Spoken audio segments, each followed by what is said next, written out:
নমস্কাৰ বন্ধু বান্ধৱীসকল, আকৌ এটা নতুন ভিডিঅ'লৈ আপোনাক সকলোকে স্বাগতম জনাইছোঁ।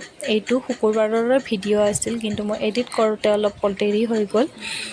বাৰু, আমাৰ কোৱাৰ্টাৰৰ সন্মুখতে এটা ৱাটাৰ টেংক লগোৱা হৈছে।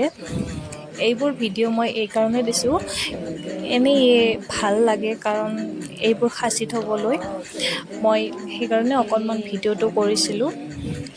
আৰু ইউনিটলৈ পানী আনিবলৈ সকলোৱে যাব লাগে, কাৰণ ওচৰত পানী টেংক নাছিল বাবে ইউনিটলৈ পানী আনিবলৈ যাব লাগে। সেইকাৰণে মহিলাসকলে যাব নোৱাৰে। এতিয়া আমাৰ ইয়াতে লগাই দিছে, কিন্তু মহিলাসকলেও এতিয়া যাব পাৰে। আজি মানে শুকুৰবাৰে এই উদ্ঘাটনটো কমাণ্ডাৰৰ পত্নীয়ে কৰিছে, আৰু এইবোৰ তেওঁৰ হাতেৰেই শুভ কামখিনি তেওঁৰ হাতেৰেই কৰে।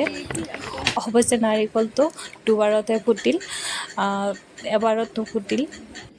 পূজাৰ কাম সামৰি কিনে সকলোকে এটা এটা মিঠাই খোৱালে আৰু কিবা কিবি খুৱাইছিলে, সেইবোৰ দেখুওৱা নহ'ল। আৰু কমাণ্ডাৰ মেমে আৰু সৰু ল'ৰা ছোৱালীৰ কথাবিলাকো ক'লে, কেনেকৈ ৰাখিব লাগে, কেনেকৈ সিহঁতৰ লগত ব্যৱহাৰ পাতি কৰিব লাগে।